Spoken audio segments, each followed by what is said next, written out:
السلام عليكم ورحمة الله وبركاته، متابعين وحبايبي ومتابعين قناة عائل جوجو. ازيكم؟ عاملين ايه؟ هنعمل النهارده مع بعض احلى الفسيخ الزبدة كده، زبدة سايحة كده ونايحة، حاجة كده في البيت، حاجة احسن من اللي بتشتريها من بره. وقبل ما ابتدي معاكم الفيديو، لايك وشير وسبسكرايب وتفعيل جرس عشان ينزل لكم كل جديد.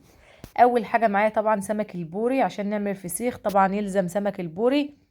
هو السمكة اللي بنعمل بيها الفسيخ، غاسلينه وسايبينه يتصفى خالص ومنشفينه زي ما انتم شايفين كده، مفيهوش اي نقطة مية، وغاسلين الخياشيم بتاعه كده اهوت. شايفين حاجة كده طازة وصابح كده وحلو كده. هاملة كده الخياشيم بتاعه كده، الملح. شايفين السمكة بتلمع ازاي؟ حاجة كده صابحة وطازة، مش بايت ولا حاجة يعني. شايفين حتى عينه بتلمع، والخياشيم كده حمرا ووردي كده ولونها حلو.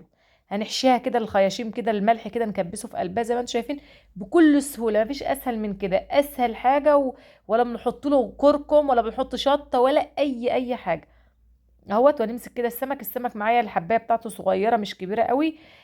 هنحط ملح بس مش كتير عشان خاطر ما يكونش حادق قوي. بتحبيه بقى مايل للملوحة زودي الملح، بتحبيه مايل ان هو يكون دلع شوية او عادب قللي الملح. عايزاه بقى متوسط زي ما يعني اللي انا عاملاه ده جاي كده متوسط كده وطعمه حلو والملح مظبوط. شايفين اهوت، مليته ملح كده من بره ورشيت كمان رشه اهوت. والكيس بقى لازم يكون محكم يا جماعة. الكيس المحكم ما ينزلش نقطة مية، ده تاكل الفسيخ صح. الفسيخ اللي ما بيكونش كويس اللي بيشم الهوا ده بقى يا جماعة. شايفين انا بجيب الاكياس اللي هي ديت، الاكياس الفريزر، بعبي فيها الحاجات في الفريزر لما اكون هخزن حاجة، فبتكون عندي على طول متوفرة الاكياس دي اللي هي اكياس اللبن. بجيبها بعين فيها لبن، بعين فيها لحمة، فراخ، اي حاجة، اي حاجة اخزنها بحطها فيها، فبكون عندي متوفرة. شايفين الكيس بدخل فيه كده السمك، قفلته، الهوا ما تخلوش، مفيش نقطة مية نزلت من الفسيخ. نقطة المية لو نزلت او سرب مية الفسيخ يعتبر باظ، وريحته بتبقى مش كويسة وبيغير. ده بقى كده مفيش هوا خالص خالص خالص، وصلوا ولا نقطة مية. وهتشوفوا انا بفتحه دلوقتي مفيش نقطة مية نزلت بره الكيس اهوت. وعبيته كمان في كيسين كده يعني برضو، يعني عشان خاطر يبقى مكتوم اهوت. وده اخر كيس معايا اللي هحطه فيه ده. بس كده، وهقوم جايه بقى ايه، حطاه عندي وسايباه كل يوم اقلبه كده واقلبه كده، اقلبه كده واقلبه كده. الفسيخ ده ما خدش اسبوع معايا، هو اسبوع واحد واستوى بقى زي الزبده زي ما هتشوفوا دلوقتي. وكمان زارعين بصل على السطح، هناكل بقى البصل الفسيخ بالبصل اللي احنا زارعينه اهوت زي ما انتم شايفين. ابني زرعه على السطح. بتجيب البصل اللي هو الصغير، الحجم الصغير، وبتجيبوا شوية اي تراب من اي ارض زراعية يعني، وبنزرعه كده بنقص الحتة الفوقانية كده زي ما انتم شايفين، وبنزرعه في قلب الجرادل اللي احنا عاملينها دي، وعامل على الارضية كمان اهوت بقى. بس انا نسيت اجيب السكينة فبقلعه بايدي، فهو جامد اهوت عصنتين، مش مشكلة هنغسله بقى قبل ما ناكله اهوت. ابني اللي زرعه يا جماعة على السطح. طبعا لزوم اكل الفسيخ هناكله بقى، فلازم البصل. الفسيخ من غير بصل وليمون ما ينفعش.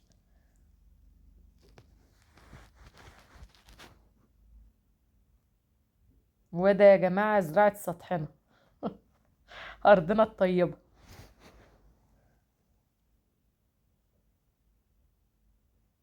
انا قطعته بايدي ونضفته بايدي، نسيت اجيب السكينة خالص اهوت عشان انا عاملة منضفة الفسيخ تحت في المطبخ. ده بقى كده الفسيخ بتاعنا بقى يا جماعة هنفتحه بعد اسبوع من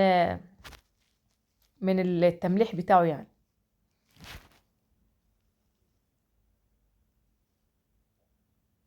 اهوت شايفين مفيش نقطة مية سربت منه.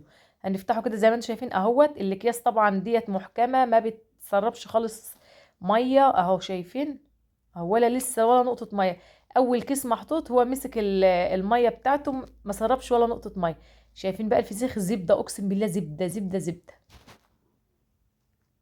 والريحة بتاعه تحفة كده، ولا ريحته بقى طالعة زي ما انتم فاهمين بقى ريحة الفسيخ اللي بيبقى ريحته جايب، ريحته مش كويسة. لا ده حاجة بقى ريحته الريحة اللي هي اللي انت بتحبي تشميها، ريحة الفسيخ الأصلي.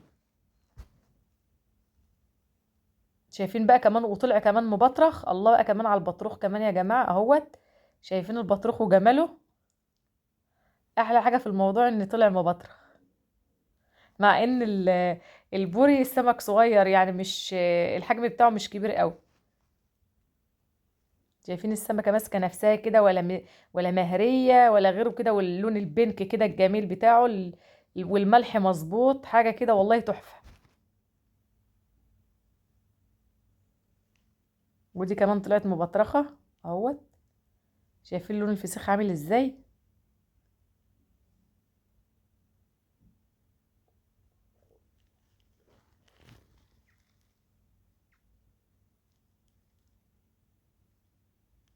الله الله على الريحة، الله على الجمال. دي بقى ما طلعتش مبطرخة.